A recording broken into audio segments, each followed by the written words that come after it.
climactic end, so to speak, because of maybe a questionable let go. We'll take a look at that later. But after trailing by 10, in case you just open your TV set, tinambakan ang NU ng Adamson by as much as 10. Humabol 6 set points before NU finally nailing it 30-28 in set number 1.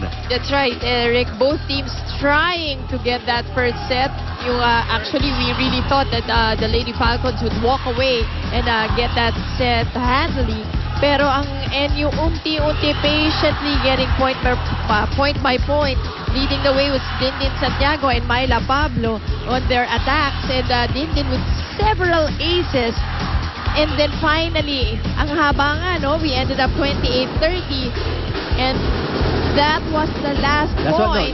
No, but before that, yung kay Dindin. 2 touches ni Dindin. One was the block and one was the shot to keep it alive. Kasi siya exactly. So, ang kino-complain ni Coach Meneses, it was that dapat daw double violation. But, well, look at the stats in that first set. NU equaling the attack points of the Lady Falcons. But the service aces, although Adamson having more with 7 with Pineda at the start of the game, ang naging critical dyan is yung Dindin. She got it at the crucial stage of the latter portion of that set, which was more important in closing out the set. After a very poor start by National University, somehow, someway, Bozy, they found a way to regroup and get it together. This is what they really need. You know, they start to believe, they start to work as a team. And again, another difficult start for National University. Over reception. And then a quick kill by Pau Soriano, who's still obviously a little miffed about that that last call. But I don't know if it's a missed call, but a call that didn't go their way. Let's put it that way. But they have to forget. They have to just open the second set with a clean slate. Not think about that point anymore. Medyo na magkaroon din naman sila ng problema. Naging lax yung defense nila towards the end of that second set. Kaya nakahabol ng ang National University. Especially yung reception nila on the Dindin Santiago aces. Correct.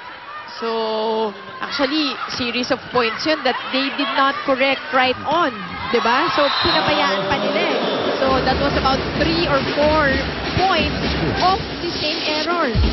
So, something they have to look into. As customary as it is for NU to play this way at the beginning, ang Adamson naman, typical as well. A hot start again. 3-0 in set number 2. Indecisive, Ordas, free ball for Adamson. Joust, 1. Pero Zapanta stepping over the line, the middle line. First point of National University. Let's go courtside and listen in to Apple David. February 14 will just be another ordinary day for Adamson as they will be celebrating it together in practice, preparing for their last game of the season this Sunday. Biro pa ni Angela Benting, bawal makipag-date dahil baka ma-distract at mawala sa focus ang players nila.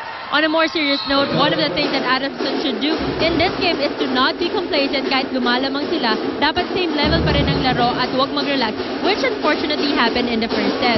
Also, Coach Sherwin told his players to continue placing the ball in the weak spot of NU, which is Zone 5. Lastly, he said, huwag kayong ma-intimidate sa blocking ng NU. Palo lang ng palo and make sure na may coverage. Eric and Rudy. Thank you, Apple.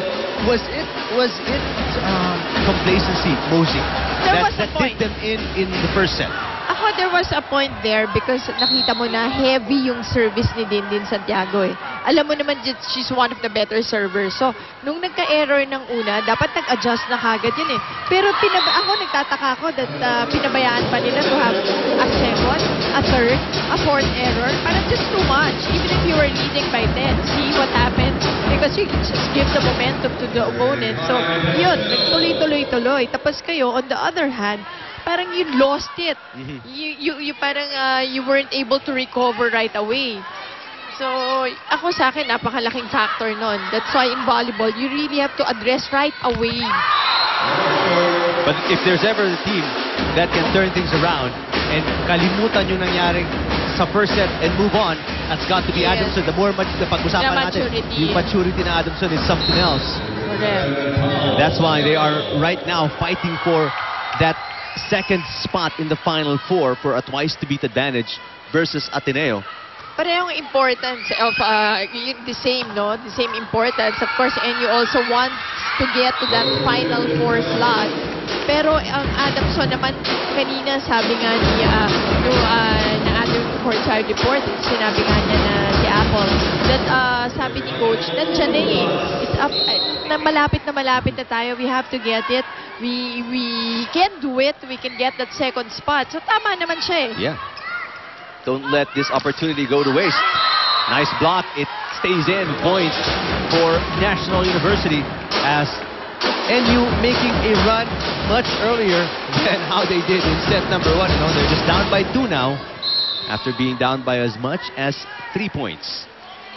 Let's go to the other side and listen in to Judy Sarro.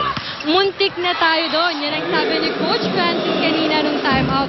Dagdag ni Coach siguradong pipilitin ng Lady Falcons na makuha ang second set. Kaya sabi niya, dapat doblehin lang ng Lady Bulldogs ang paglalaro ngayong second set. Sabi din ni Coach, wag na dapat paabutin ng crucial moments bago talagang mag-init. Panghuling sabi na lang ni Coach, gandahan natin yung coverage at pakita natin talaga ang totoong laro ng Lady Bulldogs. Eric? Thank you, Judy. Well, talagang muntik na sila doon. They were able to dodge a bullet there and come out on top 1-0, but they're down by 4 here in set number 2.